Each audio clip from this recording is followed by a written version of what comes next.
members of the press, brothers and sisters, ladies and gentlemen, good morning. As they've told you, I am Major General Henry Masiko, the Chief Political Commissar of the Uganda People's Defense Forces, and I'm particularly here wearing the hat of the Chief of Defense Forces, who would have loved to address this subject himself, but due to other pressing matters, he regrettably couldn't make it, but he sends his warm greetings and in advance is wishing all of us a happy New Year 2021. Friends, this year into next year, the Uganda People's Defense Forces will be celebrating 40 years since it was founded. How many are you going to beat? We are sad. We are really sad. We wake up from our homes, we go, and our children look at us thinking that we are going to die at the hands of people who are supposed to protect us. So you made your point. Protect me. I'm talking to the civilians. You are not going to feed my two children when I die. You are not going to feed their children when they die. As I wind up, fellow journalists, this is what I'm telling you. We either get answers from them, or else you should stop coming here to cover them. I can open my trouser to show you. You know, it is sad. It is sad. We are being beaten by men in uniform who are paid by the money cut from our little salaries in the name of taxes. We get as little as they get. We don't. But how are we going to work with you when you can't protect us? When we go out there to work, it's about protection. The Tahista you're launching right now, the first bullet was shot to bring peace to the people of Uganda. There is freedom for media, and if media can't express itself, then why should we keep celebrating Tahista? We are the people who publicize this, and we are beaten. Of course, for me, I've been scared. Phone calls have been made. I don't care what happens tomorrow, because at least my case has been. I've put up my voice to you, and now what we are demanding for, we want the security agencies, not only police, because it's not about only police that is harming journalists. We want the security agencies to come out, issue a statement. Of course, they have issued other statements, but we want you to be on record. We have always been demonstrating, working to police, and as we are working for freedom of the media, still we are beaten.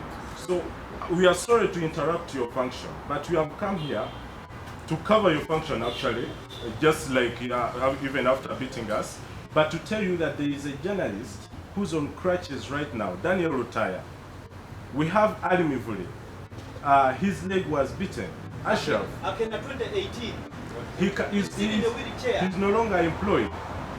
So we are asking, where's the protection that Tahista launched 40 years back?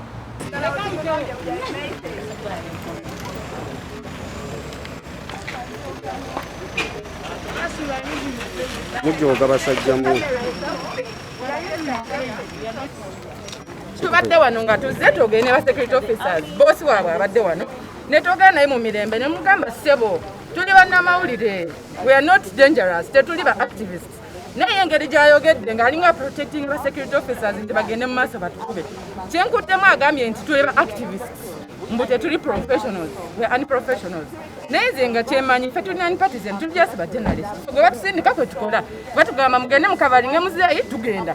Bwe bagamba mugende wa Bobby tugenda, bagamba mugende wa Muliyati tugenda. Kubanga ffe we are here to serve the what? The nation. Naye okubaye n'agamba nti tuli partisan, tuli ba activists. Nedda tekiriyo. Tubadde tukyagenda naye tunegotiatinge, tulabe going forward tunaakola tutya. Tugenza olaba amagye gonna bagayi abasirikale batwetolodde ne kavaani kali akatera okuarestinga abantu kayingiddewo. Kati tugenda kwatugana tutya nga bwe bati bwe batuyisa. Batugambe nti Banamawulire tukyalina wakola tudde mu kyalo tulime. Simple. Naye nga ffe tulibadde okola nabo tuleete emirembe. Simple. Tusi bantu wa muzeeyi nengera nenkola. Ne bantu wa Muliyati nengera nenkola. Ne bantu wa Bobby nenkola kubanga I'm a journalist. I'm non-partisan. Nze wona we bantu mwenkola. Naye engeri gyayogedde abadde nga atakondemyengako banne kyebatukoze. Era kino abaana bamugambye naye General kyokoze tekiriyo. Apologize okondemyenge ba security officers abakwa Banamawulire n'agaana. So kyatusazeeyo nga Banamawulire ne tutambula ne tufuluma bweru bwe banaddamu ne baturespecting omulimu gwaffe. Kuba naffe twagenda ku ssomero ne tusoma myaka egyo nga basasula fiizi zaffe. Naye bwe tutuuka awo ne tebagala tukole emirimu nagyaffe. Tukoleze mu dakiika 2 bano bonna abadde bayingiddewo batutwale. So kati tugenda kukola tutya nga bwe batyo batuyisa. Nedda. So kati tumugenda kuddamu kavalinga kino ekitandise leero tekigenda kukoma paka nga security officers bafuddeyo ne baapologizingira Banamawulire ne bakondeminga ba security officers abatukuba. Which is a partisan move. We work under specific ethics codes and principles. That's what we work. That's what guides us. Not government policies, not political policies. Thank you. Can you get your name? My name is Gabriel Bull. I work with the Daily Monitor. There's no problem. Who are they coming to rescue? You are going to beat you? Yes. Where are you going to use our camera to beat you? How can I use my camera? Can I use my camera? Yes. We're not shooting victims, not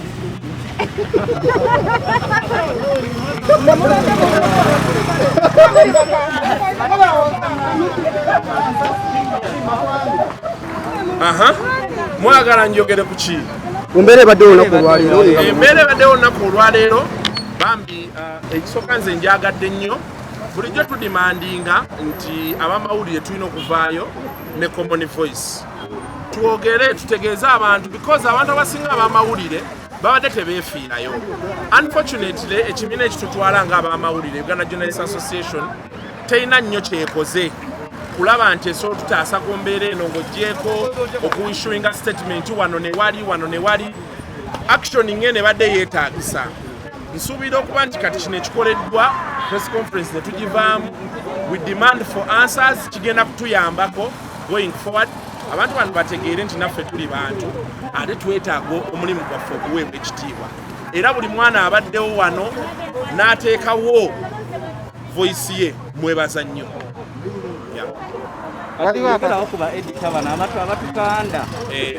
Okay, kati problem gye tusigaze esinga obunene yaba editor. Era ogenda kulaba olunaku lw'enkya nga bawandise ku tarehe siita bakoze biki.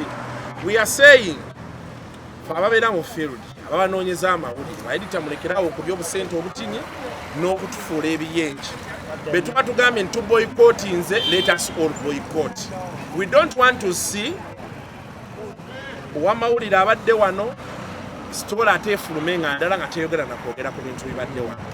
Ignore these people until they basobola okuteekawo conditions abamawulire zebasobola okukoleramu ennungi eziri flexible. So ba editor nabo tugenda bateeka on the spot balekerawo oli obusente.